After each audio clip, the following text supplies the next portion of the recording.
Hey everybody, Dan here with Pain Free You. So, today's topic is going to be the number one skill you need to develop in order to recover from mind-body symptoms. Alright, so we'll get to that in a minute. Just enjoy the beautiful lake. It's like 90 degrees right now and it's after 5 p.m., so it's been hot. First time this month that I've had to turn the air conditioner on. So hope everybody's doing well. I'm going to relax and enjoy the nature. It's nice to get back here after a few days at home. And everybody, thank you so much for the birthday wishes. That was on Wednesday the 19th. Love you all. Thank you so much. Felt so incredible to get hundreds and hundreds of birthday wishes. It was amazing. Thank you. All right, so the number one skill to develop in order to recover from this mind-body condition, whether it be pain or other symptoms. And it's simply this: the ability to calmly reassure yourself during tough times. Calm reassurance, right? So when symptoms are knocking on the door, getting our attention, it's really important for us to maintain the skill. And it is a skill because it does take practice. So to maintain the skill to be able to calmly reassure yourself, right? The key phrase is calmly.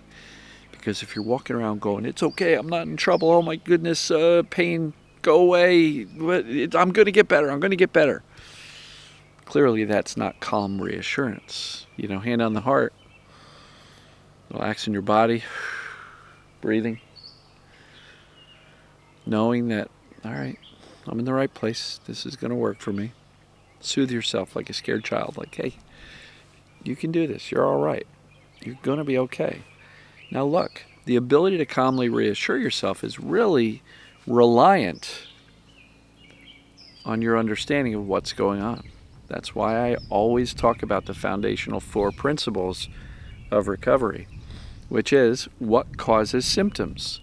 And as I've explained countless times, the perception of danger is what creates symptoms. The symptoms are not perceived, the symptoms are very real. But it's the perception of danger. The danger is perceived.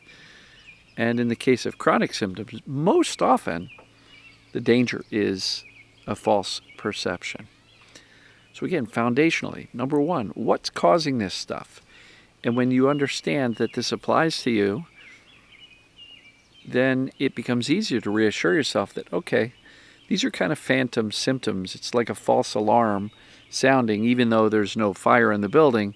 There's no fire in the body, but we've got these symptoms that are showing up. And they're being created by the projector of the brain, and they're being reflected on the screen of the body, but the body's actually fine. By definition, a mind-body condition means your body's okay. The brain is creating the symptoms based on the perception of danger, and in most chronic cases, a false perception of danger, which means the symptoms are a false alarm, right? So do the assessments, folks. Do the assessments. Is this pdp.com? And if you scroll onto that page, you're going to see a set of 19 questions. It's the FIT assessment, functional, intermittent, triggered. Answer those questions for each symptom you want to evaluate to see if it's a mind-body thing. If you answer one or more of those questions as true, then it is.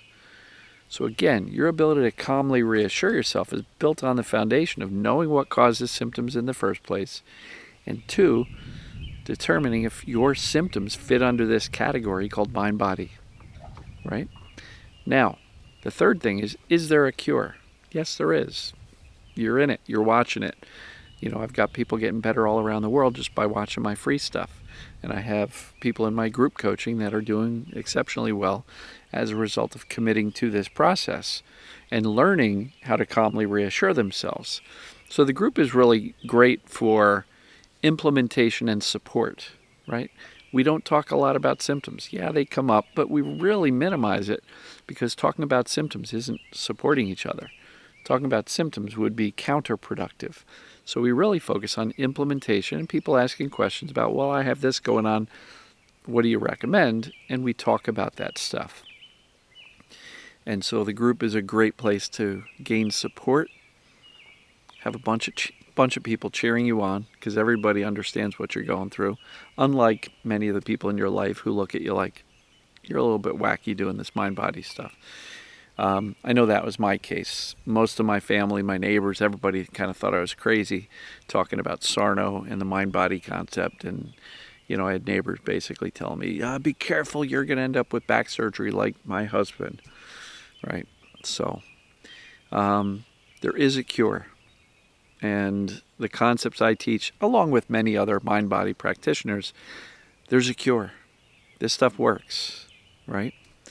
So that's the third foundational principle, is knowing there's a cure. And fourth, big one, am I capable of implementing this stuff? And that's where the skill of learning to calmly reassure yourself comes into play. But it's built on the foundation. What causes symptoms? Does it apply to me? Yes. Is there a cure? Yes. Am I capable of it? Yes. But it takes practice. You're not going to get it first time out of the gate, nor does the brain respond that quickly, because you may have been symptomatic for weeks, months, years, in some cases decades. So it will take consistency over time for the brain to get the message that, wow, Dan's really okay. Because I get a lot of people going, yeah, but, I'm not terrified of this stuff. And I'm like, okay, but you've been messaging me for the past 5 minutes, fear, fearful statements. Yeah, I mean, just from the outsider looking in, you seem quite fearful, terrified almost. And so this foundational 4 is critical.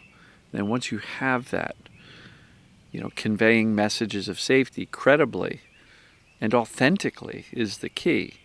It's tough to say I'm safe when you think your body's sick or broken, right? Your brain knows you're kind of BSing it, right? So authentically and credibly creating safety has to start with a foundation that says, I really know what's going on, and I truly believe that this is what applies to me. Now, when symptoms are up, it can be very scary. It can be very disturbing and upsetting. It's like, oh no, this is really, really tough. I get it. I absolutely understand that. But keep in mind, your ability to learn how to calmly reassure yourself, credibly, authentically, is probably the number one skill that's going to help you teach your brain to turn off these symptoms. Right? Because if you're frequently and consistently scaring the crap out of yourself by talking about how brutal and horrible and distressing and I don't want to live, and I'm not judging or questioning how severe they can be, because I lived it. Plenty of time during my 13 years was rough. But if you are saying, I'm good, I'm safe in the morning, and then in the afternoon, if symptoms go up and you're panicking and freaking out and you're believing every fearful thought that comes to mind and thinking catastrophically and full of despair, that's not consistent calm reassurance. That's saying, well, I tried for a little bit, but now that my symptoms are up, I'm throwing all that out the window and I'm going back to my freak out. That's not consistent. And if you find that you're in and out of the terror, in and out of the panic, that may be very much why you haven't noticed symptoms coming down yet. That doesn't mean you're screwing up. It doesn't mean you're doing it wrong. It doesn't mean I'm blaming you, because I understand how challenging this is. But awareness of the process, an understanding and an expectation of the consistency required, and the clarity that says, my ability to calmly reassure myself consistently and authentically, credibly, because I have the foundation for, is really good insight for you to be able to move forward through this journey confidently, bravely, and in a committed fashion that says, you know what? Yeah, I'm really struggling today, but I'm not giving up. I'm not going to quit, because I know consistently, authentically, credibly, calmly reassuring myself is the number one skill which I can develop that will help me teach this scared, overprotective brain to dial down and then turn off your symptoms. So I'm going to leave it there, but I hope this really impressed upon you the importance of your ability to develop the skill of calm reassurance. Because without that, if you keep on going in and out of panic, reassuring yourself a little bit but not so credibly, and then panicking and back and forth, that may be why you haven't achieved any progress or success yet. Focus on your ability to calmly reassure yourself. Build that on the foundational knowledge of what causes symptoms. It applies to you. There's a cure, and you absolutely are capable of doing this stuff. So I love you guys and gals, and again, thank you, every one of you, for your birthday wishes. I felt the love from around the globe. So you're all awesome. Love you. And as always, we'll see you tomorrow. Take care.